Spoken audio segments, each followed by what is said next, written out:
Ladies and gentlemen, KBB family, can you hear me? Facebook has been having problems all day with their groups. I guess there's new software for the broadcast side here. I hope you're able to hear me. Will someone please let me know it's working? I've had 3 runs at this, and I thought I was talking to you guys, and they came and told me nothing was coming through. Can someone please let me know that we're getting through? Someone before you leave me here, so I know it's working. Would someone on the team let me know? It'd be really helpful. Okay, so listen, guys. Oh, all of you jumping on here. It's working. My goodness. Well, good. Listen, everybody. Thank you for your patience. This is Tony Robbins, obviously. I just wanted to reach out for a few minutes to visit with you and welcome all the new family members to the KBB family that have joined. I want to thank you for pushing yourself, for being willing to try something new, for your faith in not only Dean and myself and what this process is about, but also your faith in yourself. You know, so many people have tried so many things over their lifetime, and things have not worked. Very often they don't work because we really don't work them. We don't give it our all. Sometimes they don't work because they really aren't a useful tool. But in this case, this community, this time last year, I think we had about 12,000 people on today. We got like 24,000 people and about 35,000 people working the program, to give you an idea. And those who've been with me for a while here, with Dean for a while, and part of the KBB family, you know this works. You know the power of it. And I've read some of the recent posts of people just getting started. They're so excited. And I just want to welcome you to the family and say congratulations. But I also want to talk to you just a few minutes about what gets in the way. Because 80% of success in life, I've found beyond a shadow of a doubt, with the tens of millions of people I work with in over 150 countries, 80% of success is psychology. It's your mindset, it's your emotion, it's your capacity to overcome your fears and your limitations and just push yourself anyway. 20% of success in life is knowing what to do, having the skills or the strategies or the tools. Now that might sound weird to you because most of you know I'm a strategist. Like, I know the right strategy in anything can save you 5, 10, 15, 20 years. You could be working for a decade doing something that's not working, and all of a sudden you get the right offer, the right approach, the right insight, the right way of communicating, and the whole game changes. So strategies can turn decades into days, can compress decades into days. It can accelerate your success like nothing else. But strategies don't get implemented whenever we allow our mindset to get in the way. And the natural mindset of all human beings, it's set in our brains. It's, you know, we have a 2 million-year-old brain. That's all that's been around. And if you let the survival mindset, which is the part that we go to under stress and fear, most of us, if you let it take you over, it's always looking for what's wrong. It's always looking to find what's wrong, what could hurt me, what could get in trouble, and let me either avoid it, let me freeze, or let me fight, or let me hide, right? People are either running from it, or they're freezing, or they're fighting with what they're afraid of. And so what I want to talk to you about is that 4-letter word, that 4-letter F word that'll mess you up. And it's not the word most people think of, it's the word fear, right? We call it false evidence appearing real, F-E-A-R. But I tell people, for most people, it's more like F everything and run. That's what it really feels like when fear takes over. So if you're going to transform your life and you're going to get in your own business, and by the way, how much fear is there in the world right now with this coronavirus? I mean, it's crazy. I've been talking to doctors all over the world, and you see all this hype in the media, and certainly it's a real issue. But 600,000 people die every day or every year of the flu in the world, 80,000 people last year in the United States. In the last 2 months, we've had 26,000 people die of the normal flu, and we've had, 11 people, I believe, here now in the United States. So yes, it's something you have to deal with, but you have to use your mind and let the fear overcome you, and life feel like it's upside down. Because in reality, there are people dying. It's horrible. Any human dying is horrible. But the truth of the matter is more people dying of influenza A and B. There was an article in U.S. News and World Report. The title was "Virus You Should Be Afraid of." It's a whole different component. So, and that's what's really happening right now. People are overreacting.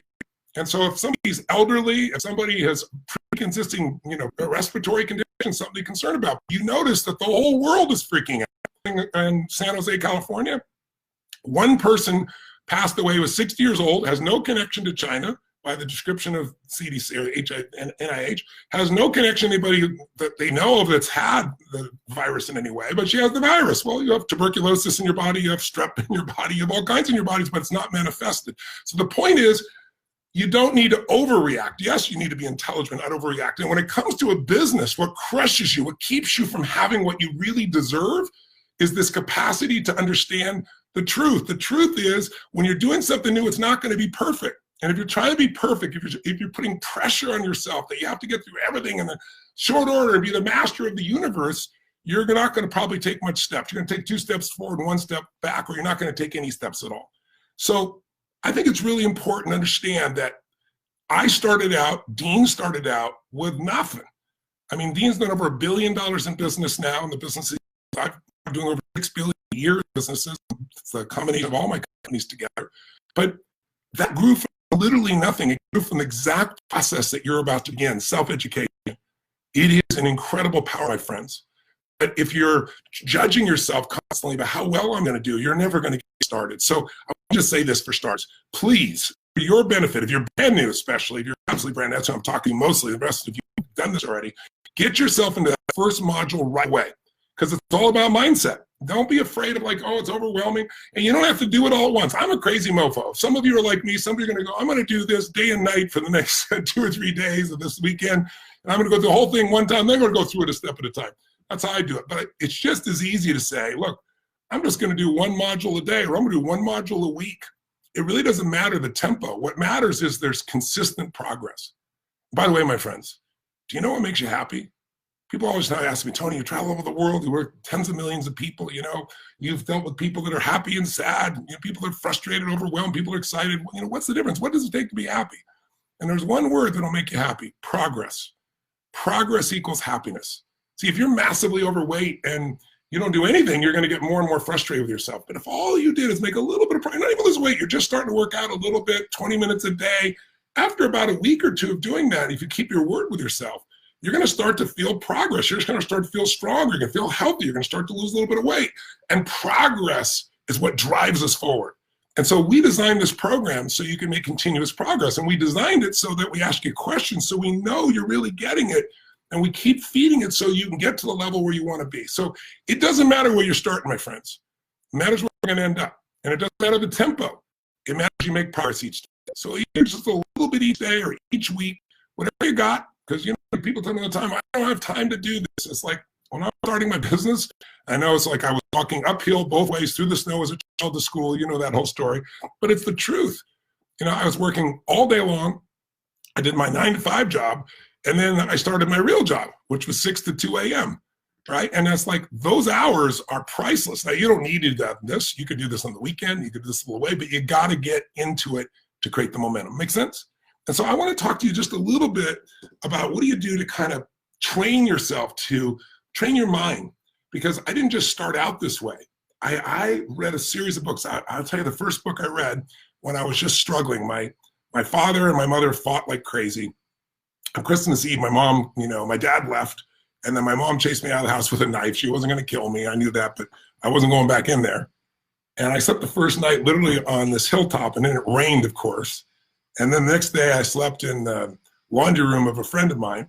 And I had like, like $12, $13, $14, I think, in my pocket.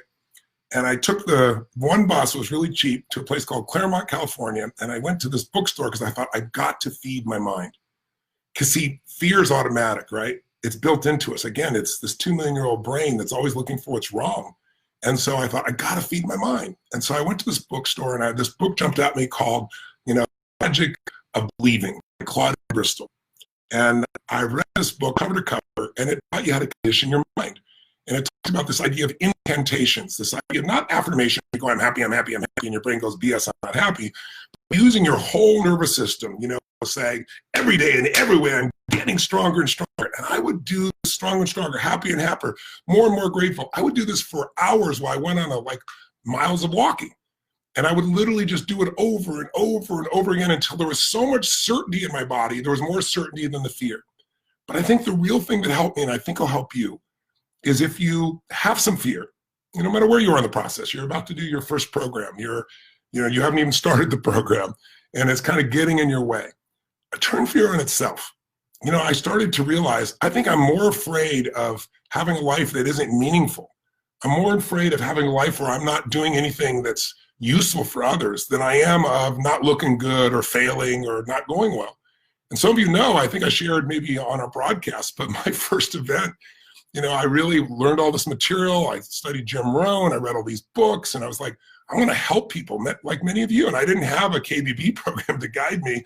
And in those days, it was expensive. You couldn't start a business and, do a Skype call or a Zoom call and do a mastermind, or things like that just didn't exist, right? I'm an old guy from that perspective. So you had to pay for ads and big ads, and they were sending broadcasts to everybody. It wasn't like Facebook where you could find your niche per se. There was no social media, right? You had to spend a lot of money to make brochures that you had to send through the snail mail that cost money, and you had to rent these big rooms.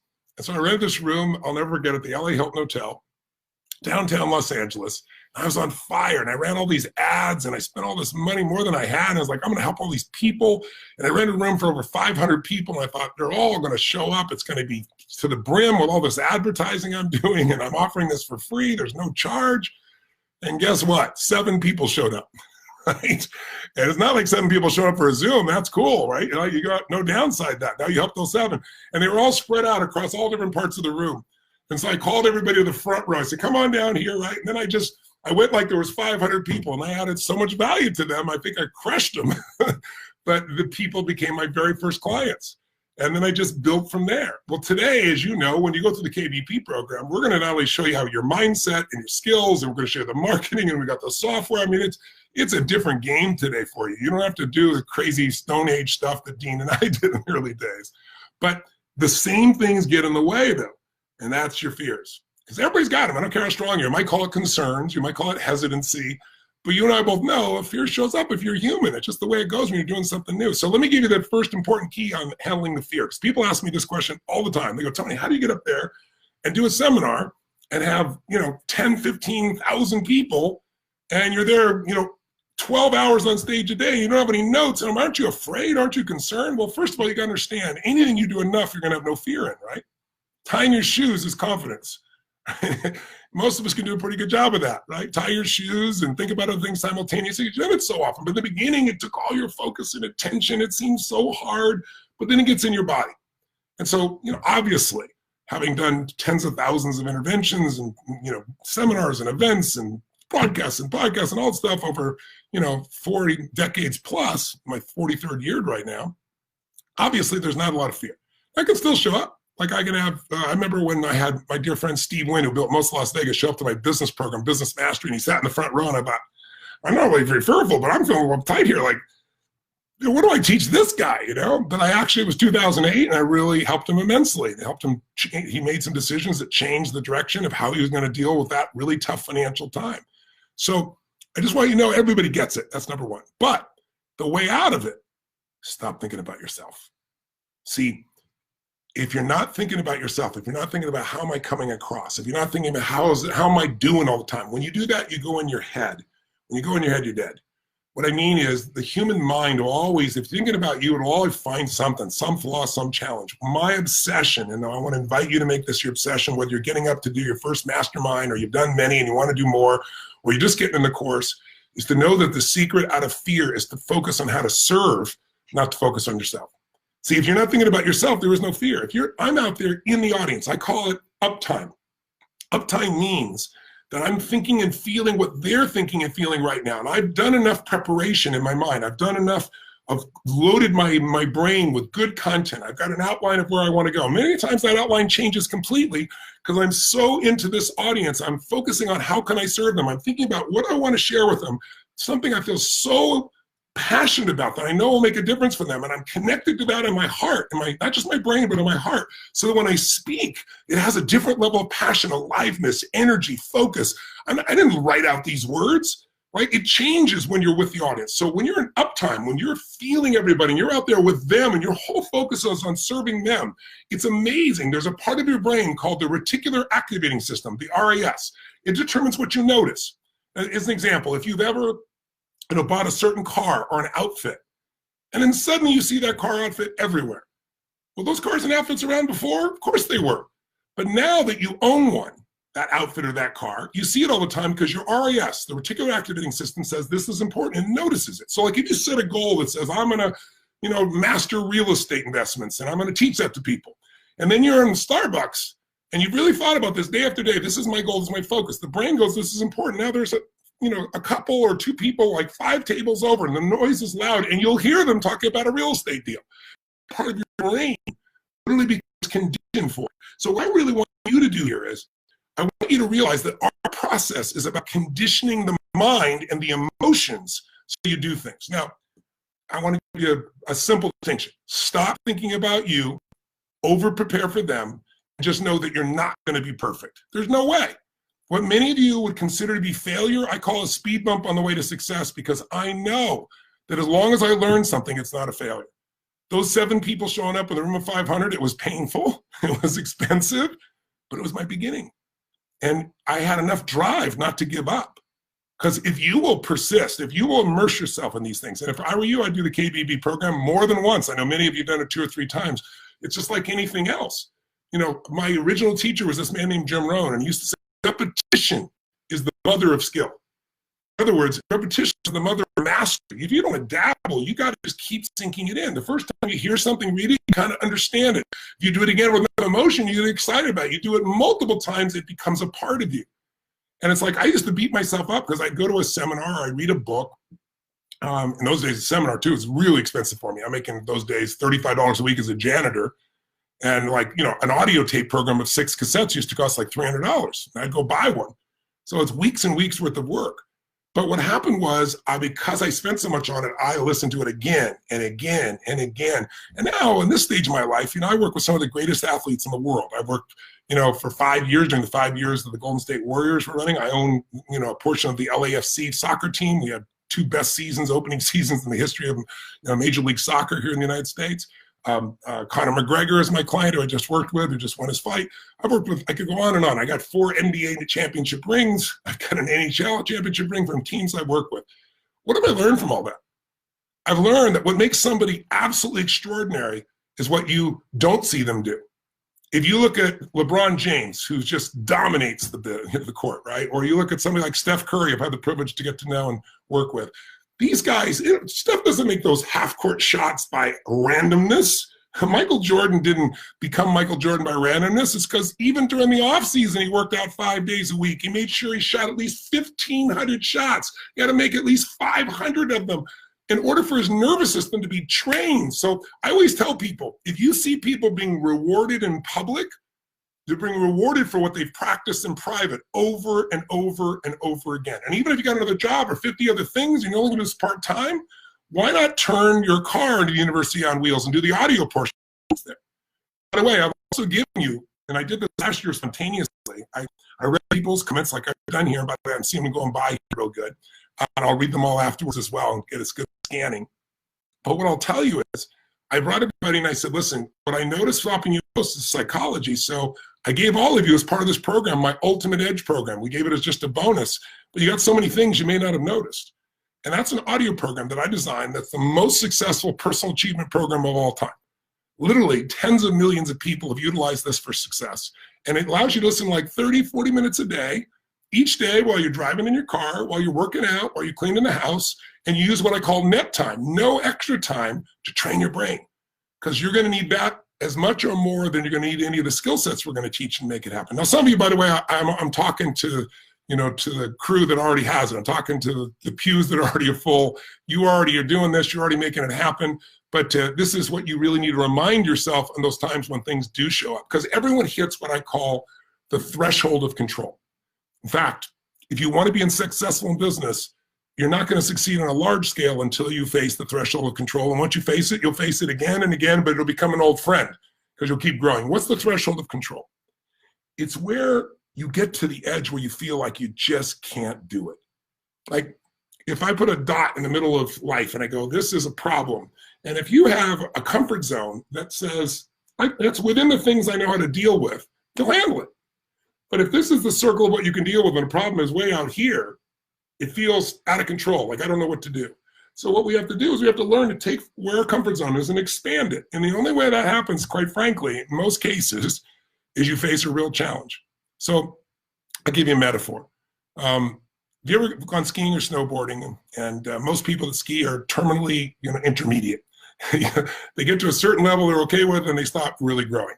And the reason is because they don't push through their fears. They hit a threshold of control that they can't handle and they pull back. And when you pull back, your world gets smaller, not bigger. Does that make sense?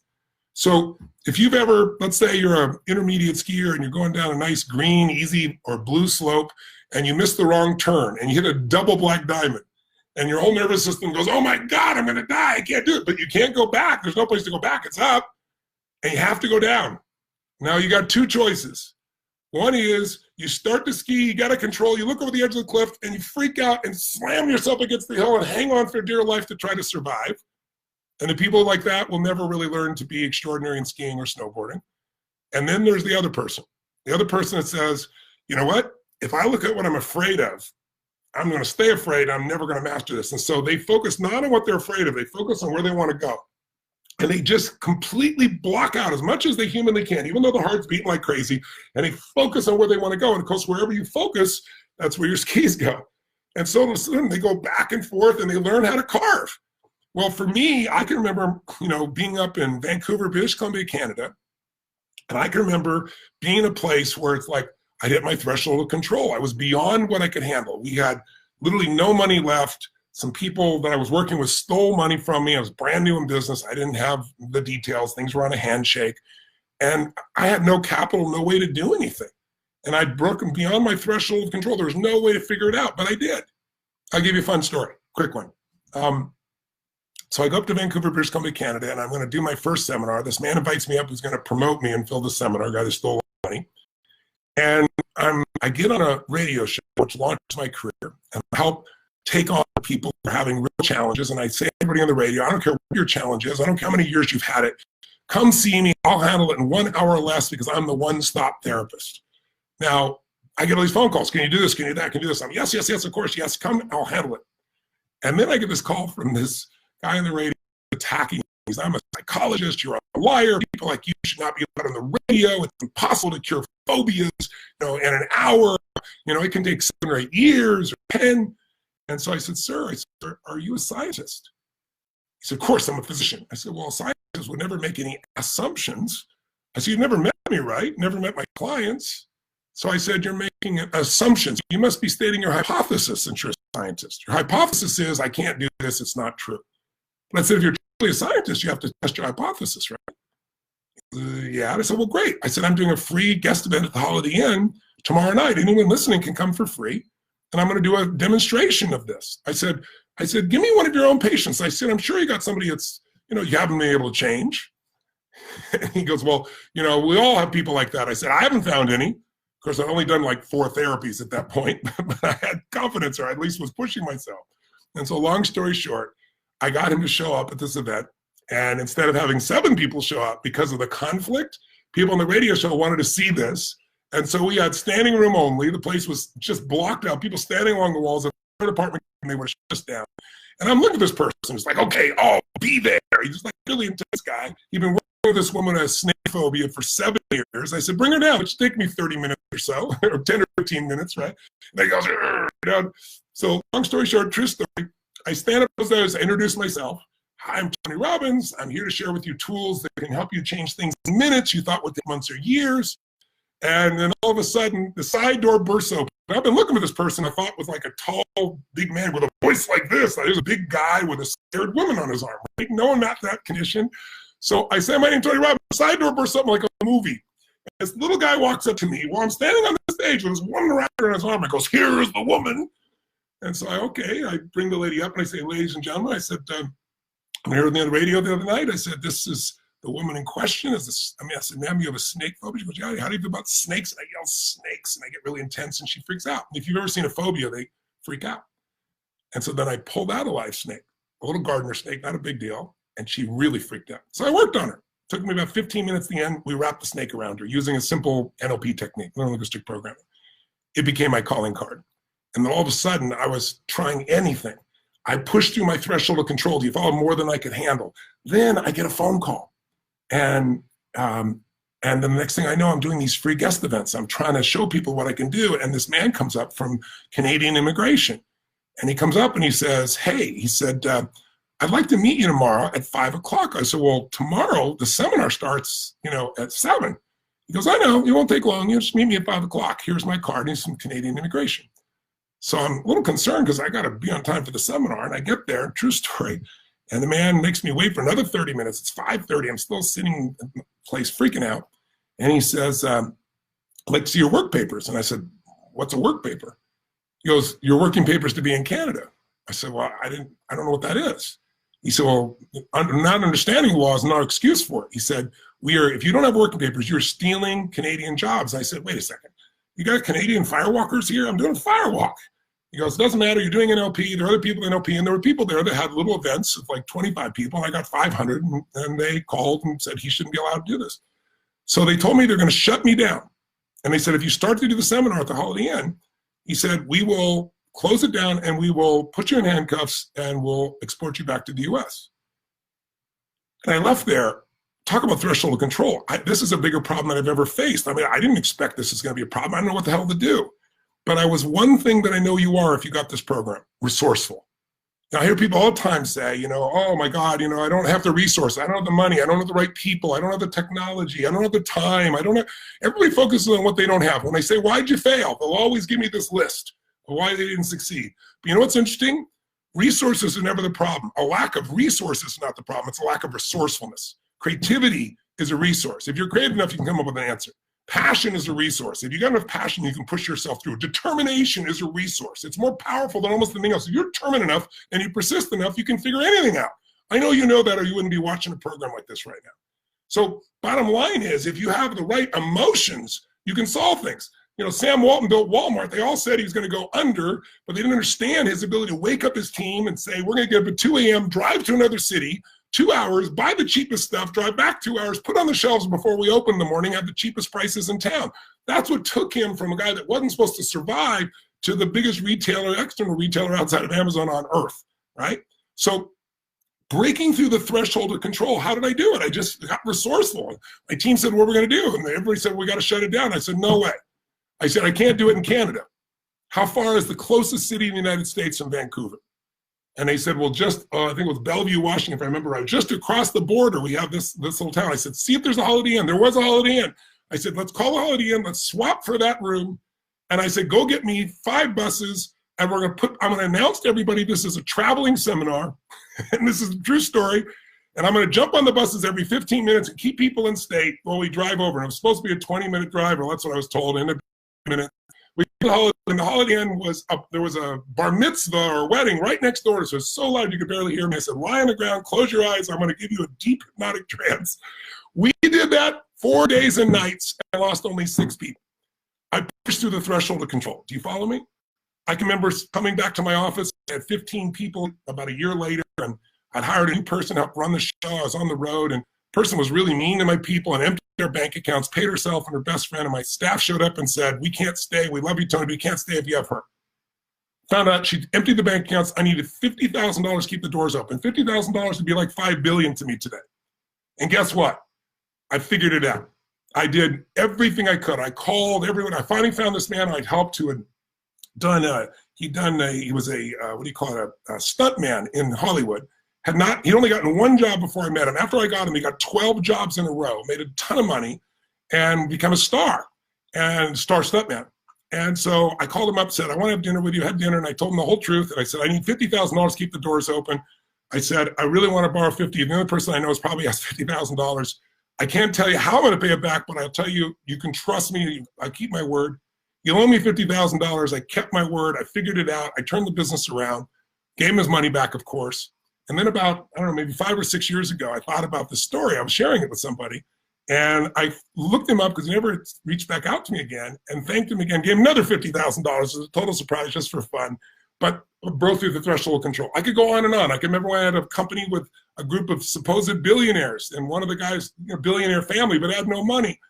And almost tubed the business. I was left with all the debts, more than $150 million of debts, and I figured that out. So I want you to understand, every time you deal with a bigger problem and you break through, then that's how I went to billion-dollar businesses, because I learned how to deal with a $100 million problem instead of a $500 problem. You follow me? Or a $50,000 problem. So if you can keep pushing yourself, if you can not collapse and give up on the side of the hill, but you can say, I'm going to figure a way to carve, I'm going to focus on one, I'm not going to give up, then that's what's going to determine whether you get to where you really want to be or not. It's more important persistence And immersion in your psychology is more important than anything else. Now, let me give you another illusion people have that keep them from succeeding real fast while it pops in my head.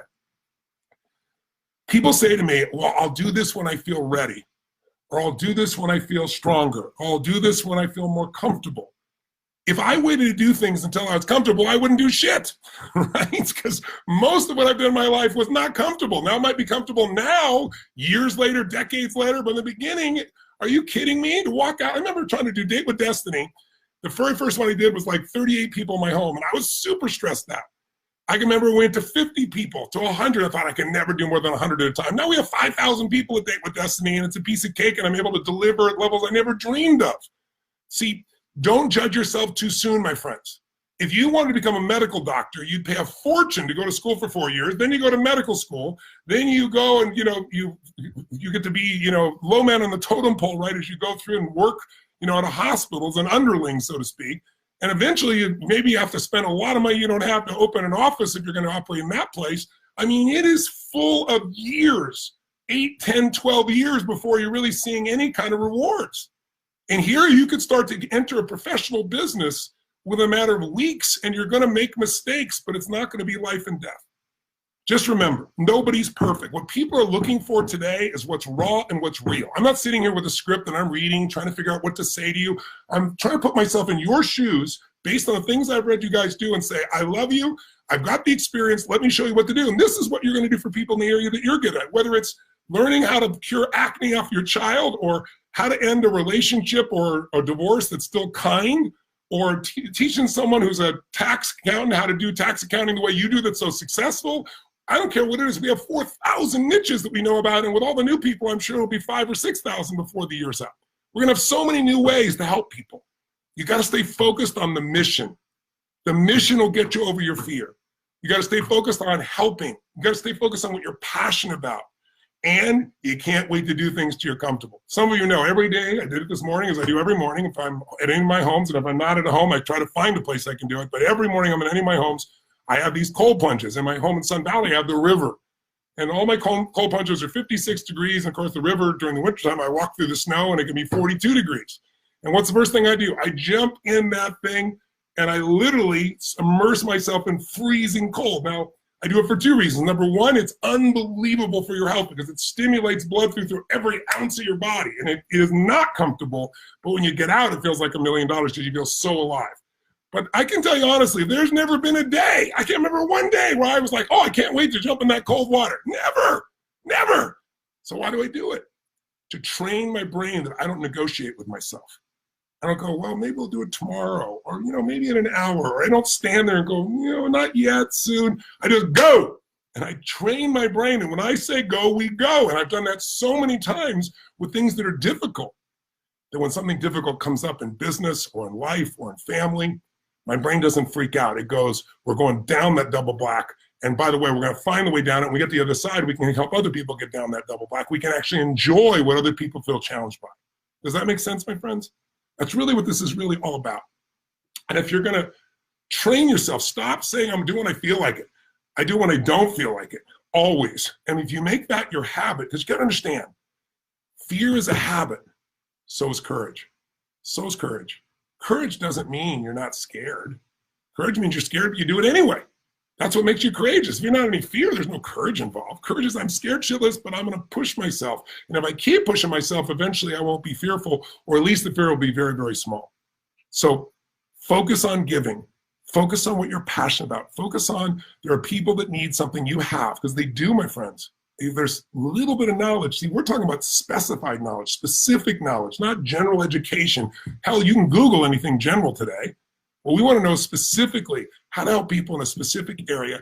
And you can do it in a mastermind where it's not you, where you get a bunch of people together that all share their point of view, and you become the person that extracts it. Or you can become the reporter, remember, like I've done, where you go out and interview the very best people, like I've done around finance. I'm doing it now around regenerative health. The best doctors in the world that are showing breakthroughs in stem cells. By the way, Dr. Bob Harari is one of my partners in the stem cell business, is considered a kind of the father of stem cells.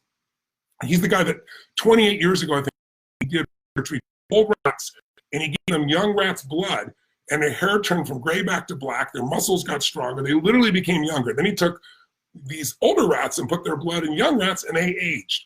And so in the beginning, that was kind of like vampire stuff. People were like, oh, rich people are going to get young people's blood.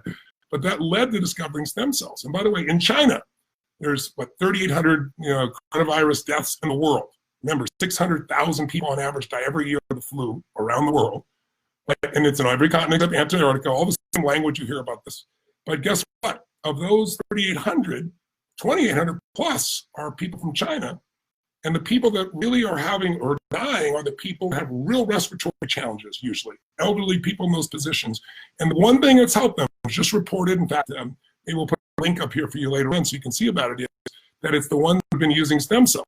And so Dr. Bob Hari, there's a great link on New York News today, where he was describing how they're using NK cells, NK killer cells that are built in your own body to activate your immune system so it can deal with viruses and things of this nature. So there's solutions coming to anything. Whatever problem there is, don't get me wrong, problems can destroy your business, they can hurt you, hurt your relationship.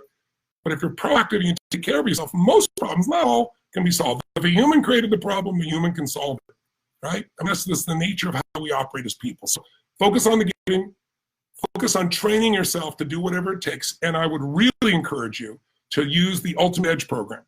Do it 30 minutes a day each day. You can maybe do the other program, whatever, our KBB program, but this one, the first module will help you with your psychology, and then there's a daily input during that time, no extra time, running, walking, cleaning your house, whatever, driving in your car. Feed your mind. Because if you don't feed your mind, fear grows automatically. Weeds, you don't have to plant weeds grow. You have to plant the good stuff. And great ideas don't interrupt you. They have to be pursued. And that's what you're doing if you invest in this program. So one last thing I want to give you before I go. I'm going to kind of scan what I'm seeing people right here as well to pop in here. Here's the habit good, so you guys are picking it up. Is, whenever you're fearful, whenever you produce doubt, it's because you're questioning.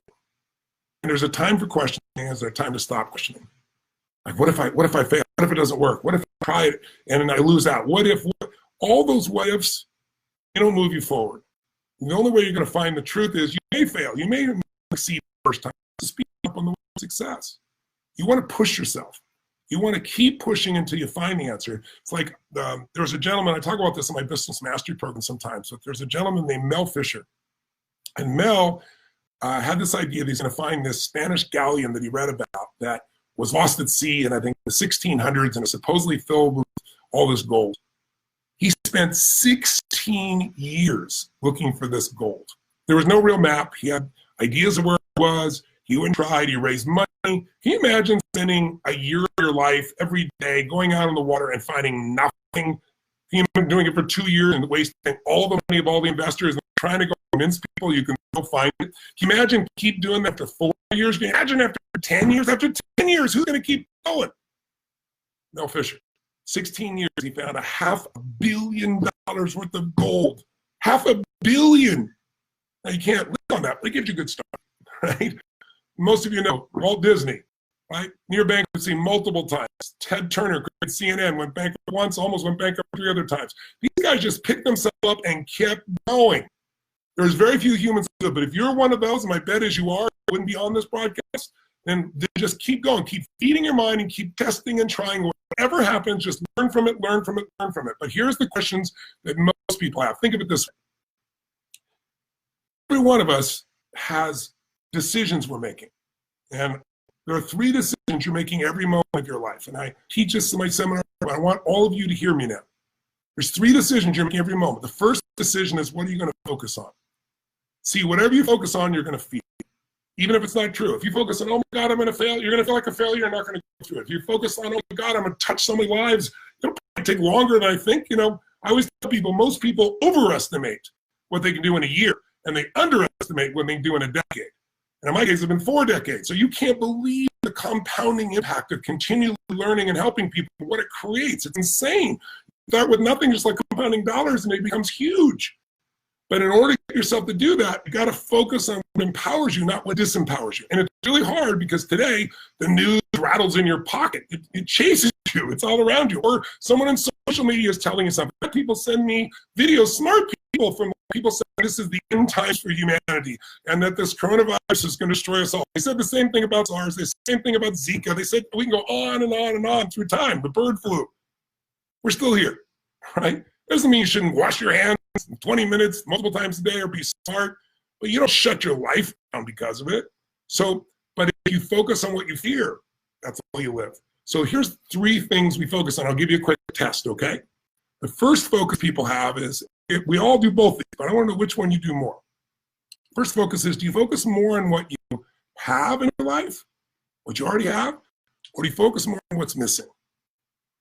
Honest answer. Put it up here, throw it up here and tell me the answer. I'm going to scan and see what you guys' answers are. Do you tend to focus more on what you already have, or do you focus more on what's missing?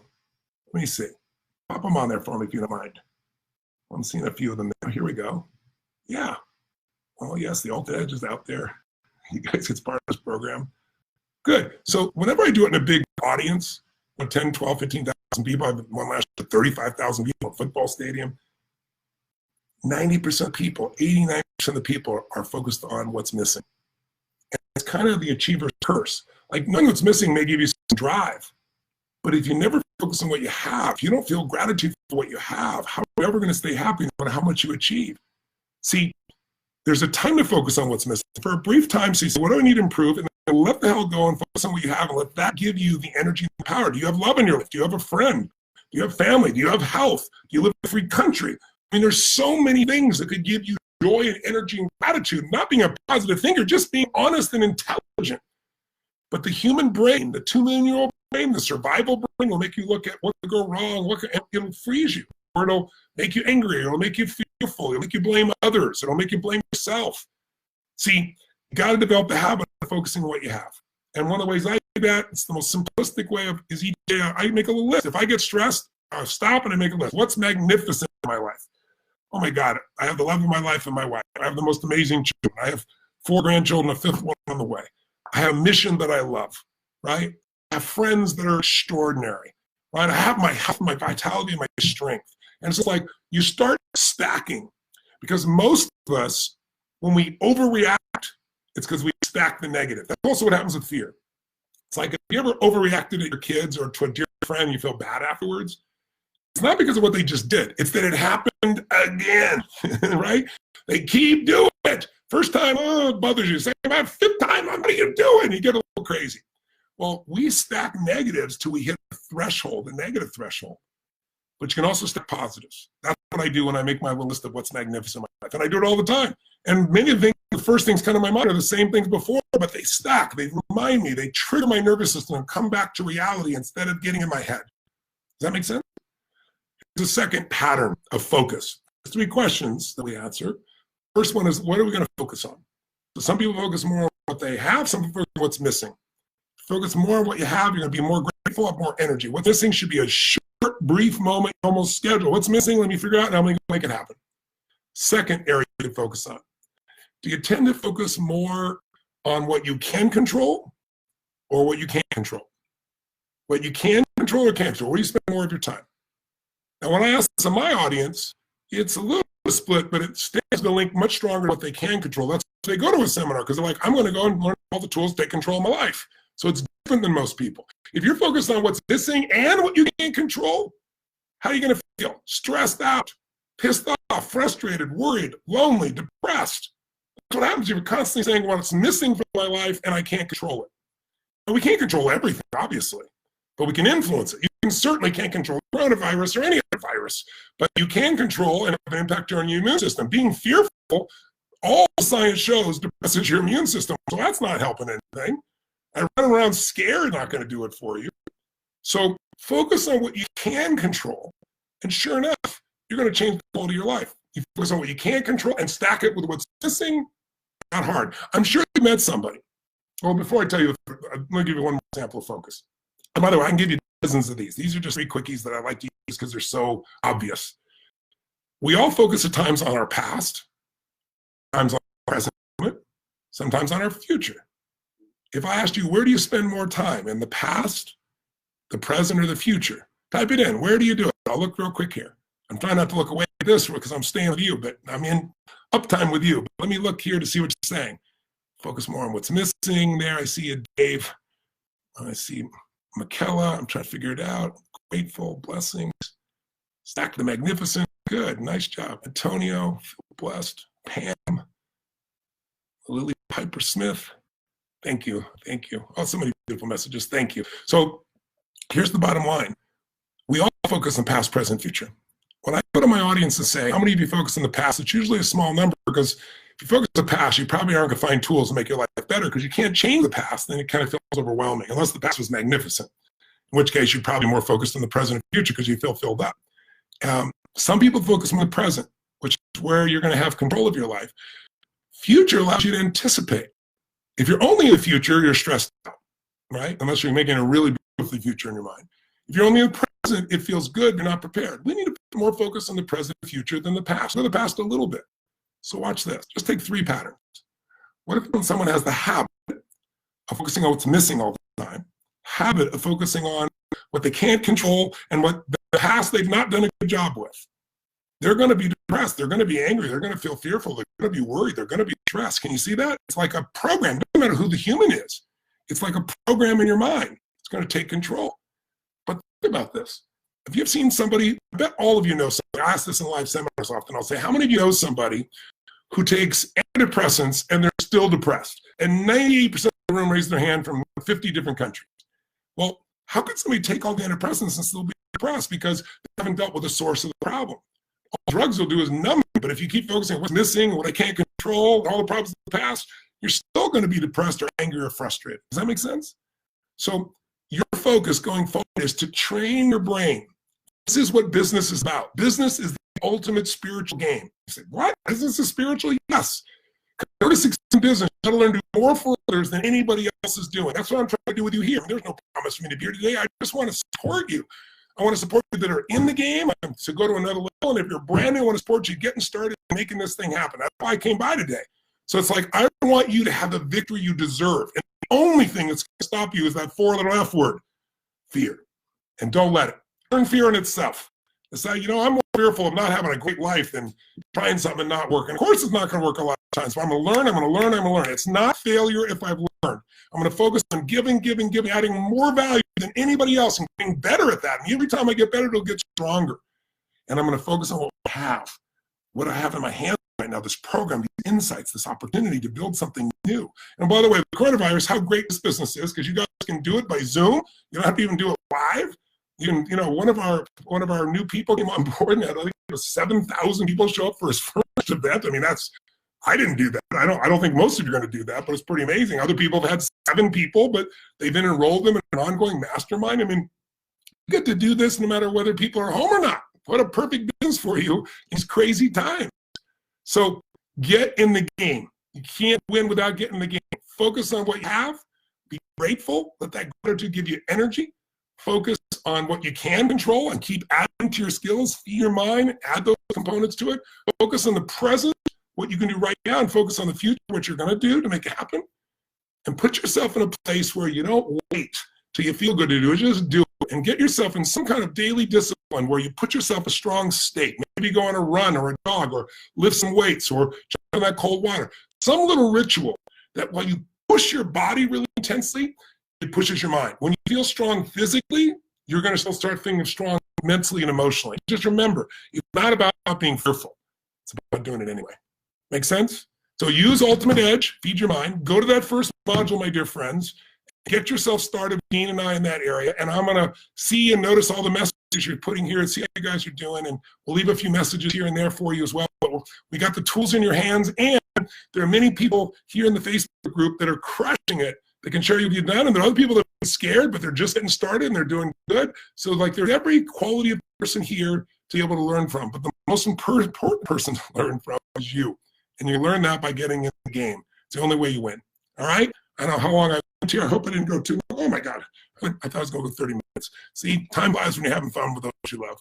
Take good care of yourself. And by the way, I know some of you are going to be at the seminar. If you heard, last thing I've ever done, I never canceled an event, a UBW event in my lifetime in 42 years. Even when I was bleeding out because I had, mercury poisoning in my body, I still got on stage even with a wheelchair. But our event in San Jose was canceled if you were planning on going. And the city forced it. It's just crazy. One person died in the whole state. One person died in the whole county. Now 2 people in the state.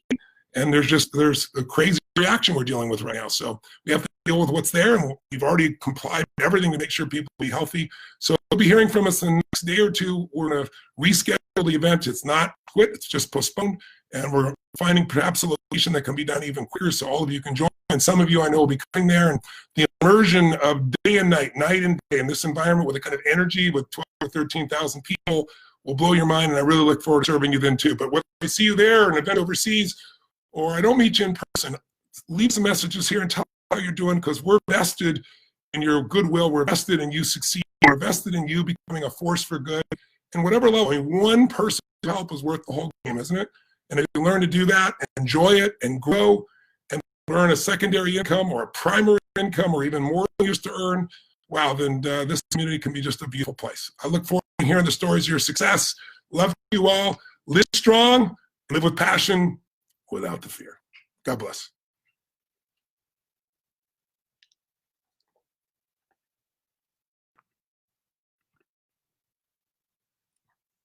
There we go.